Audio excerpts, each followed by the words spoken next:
পরিপূরক তুমি কখন বুঝবা যে এটা পরিপূরক? যখন বলবে যুগের মাধ্যমে বিয়োগ, যে বলবে যে যুগের মাধ্যমে বিয়োগ বা যুগের মাধ্যমে পার্থক্য নির্ণয় করো, আর দুইয়ের পরিপূরকের সাহায্যে বিয়োগ করো, এইভাবে বলা থাকলে তুমি পরিপূরকের মাধ্যমে বিয়োগ করবে। হ্যাঁ, দেখো আমরা কয়েকটা নমুনা প্রশ্ন হিসেবে নিছি। এখানে দেখো হেক্সাডেসিমেল আছে, আবার কি অক্টাল আছে।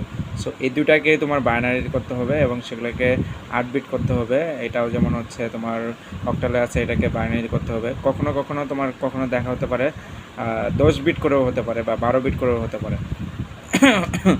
ঠিক আছে, এগুলো একটু খেয়াল রাখতে হবে। আর এটাও তুমি কি দশমিকে আছে, এটাও দশমিক আছে। সো এটাকে বাইনারি নিতে হবে, বাইনারি নিয়ে 8 বিট নিবা, তারপরে এটাকেও বাইনারি নিয়ে 8 বিট নিবা। এটা তো অলরেডি বাইনারি দেওয়া আছে, সো নো প্রবলেম, এটা বুঝতে পারছো। সো বাইনারি 8 বিট করে, তারপরে অংশগুলো সবাই জানো। ঠিক আছে, এরপরে তোমার ধরো মানে যেটাই থাকুক, অক্টালে থাকুক, হেক্সাডেসিমেলে থাকুক, যেখানে মন চাই থাকুক, তোমাদের কী করতে হবে, বাইনারিতে নিয়ে বাইট করতে হবে। দেন তোমাকে কী করতে হবে, হচ্ছে ডান পাশে যে ঋণাত্মক সংখ্যাটা, মাইনাসযুক্ত সংখ্যাটা, এটার একের পরিপূরক করবা।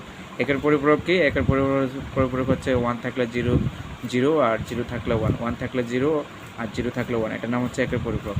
সো একের পরিপূরক করার পর এর সাথে যদি 1 যোগ করো, যে রেজাল্টটা আসবে এটা 2 এর পরিপূরক।